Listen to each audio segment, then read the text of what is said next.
All right, guys, how's it going? We have Joseph with us, who is a business identity consultant. I've never run into those before, so I'm really excited to hear from Joseph and what he does and kind of a little bit of a system. So before we get going, Joseph, just say hi to folks. Yeah, how's it going? Thanks for having me, guys. I really appreciate it. Linda, what's your first question for Joseph? Yes, the first question I have for you, Joseph, is if you could share your favorite coaching tip or client tip, what would you like to pass on? Yeah, so one thing that we do at the very beginning of our process is to create a customer profile that outlines the ideal customer for the people that I'm working with, for the companies I'm working with. And one thing that I find happens a lot is that companies assume that they know their customers and they assume that they know the pain points and problems that their customers are facing. But I feel like that's a huge mistake. So don't assume that you understand your customers. Don't assume that you know who they are or what their pain points and problems are. You have to find your best customers, your ideal ones, and interview them. Ask them questions and dig until you really figure out what are the true pain points and problems that they're experiencing and what is it that they really want. And then when you're able to solve their problems, get them what they want, and do it in a way that they feel comfortable and confident with, then you're going to have a very strong business. So it's definitely the most important thing I could leave people with.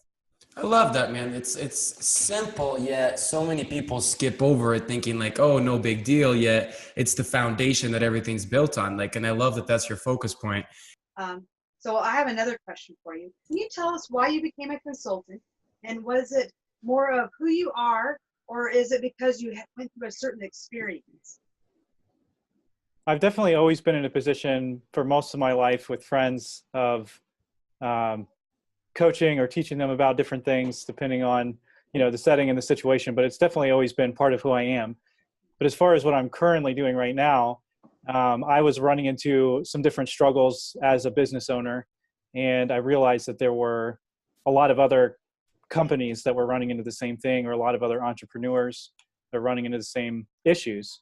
And so as I've worked on my process, I just realized that, getting in front of people and helping them with that process was going to be a lot more effective than just me working with them doing the actual work. That's awesome, man. So speaking of your process, what kind of consulting do you provide, and what is that high level 30,000 foot view of your process? Yeah, so I am a business identity consultant. So what a business identity is it's the consistent message that goes across your entire business. And so a lot of times when people think of your messaging, usually it goes to a brand identity, which is more of your out-facing messaging towards your customers, and specifically leaning more towards your visual identity. Whereas a business identity is a message that you want to have when you're talking to your employees, when you're talking to shareholders, and then when you're talking to customers, so that, from every part of your business, for your customers, from marketing to sales to, the actual process being implemented in customer service, that message is consistent. And then, the way you're going to make sure that happens is that you're communicating that same message to your employees and maintaining the vision of your company and making sure that the mission, the vision, and the messaging all align together. That's really cool, man. I never thought about a difference of branding identity and business identity being different. I always thought it was one and the same, but one's internal, one's external. I love that. I learned something myself. So if that's your process, your process is basically the vessel of your ship, right? That's what's going to carry people there. But what's the end result that your clients get from your process, and how do you know they got there? Well, so that's what I help people do, is to establish that message. But the actual process is that I have a business framework that people can go back to over and over again. So the process is actually building out a messaging framework. So first, we're going to help people understand who their customers are. And then we're going to position their business to serve an underserved market, like find out where their ideal customers are not being served well.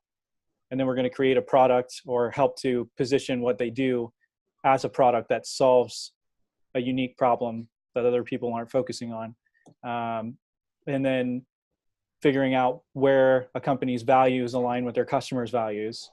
Then we're basically going to take all of that information and simplify it down into 9 simple 1 to 2 sentence summaries of different parts of a business.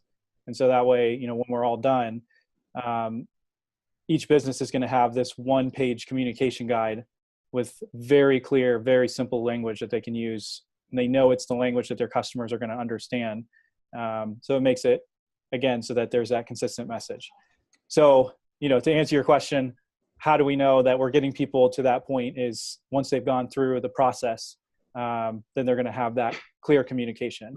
And so where we know they've really solved it is if when they communicate that their customers are connecting. And if not, then they want to keep refining that and keep working on it until their customers really connect with it. But as soon as they start using that clear language, they should start connecting with customers a lot quicker and getting more referrals and stuff like that. So I like what you said about connecting with your customers. That's how you know when it's been successful. So when you're working with your clients, what would you say would be a type of client that you would be the wrong consultant for? And on the flip side, how would you describe your best clients, ones that you really like to work for? Yeah, well, I am fairly laid back. And so, a customer that's probably not going to be a great fit for me is going to be somebody who's, going to be more of a corporate style, used to being in the corporate world where everything's rush, and there's no room for, margin. So what my real goal is for people, for business owners, is to help them have more margin in their life to focus on what's important. And so going through this process, simplifying their business, being able to communicate better, will help them to create margin so that they're free to spend time with their family or do other things. So if having margin isn't important and it's, people can't make margin in their business, then they're probably not going to be a good fit. Another person who's really not going to be a good fit is somebody who says that they want to change their business, but they're not actually going to do the work to change it.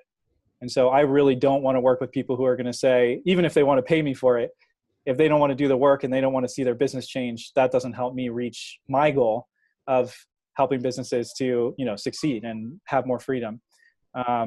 So what an ideal customer would look like, I'm focusing, the process would really work for most small businesses, especially in the, more service oriented. So coaches, graphic designers, freelancers, professional services.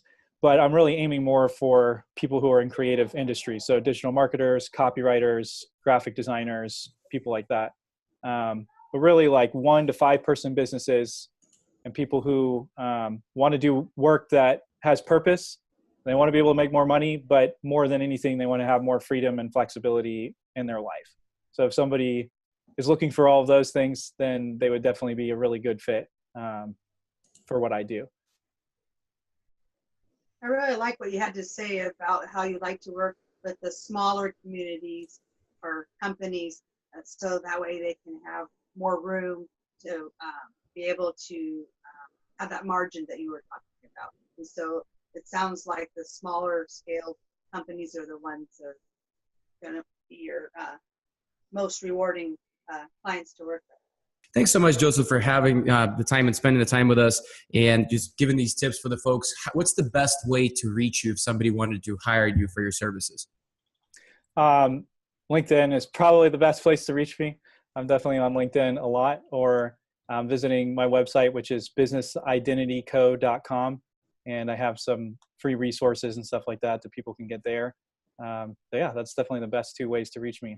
Great. All right. Well, thanks so much for being here on with us. And we hope you have a great day, man. Yeah. Thanks for having me on. It's a lot of fun. All right. All right.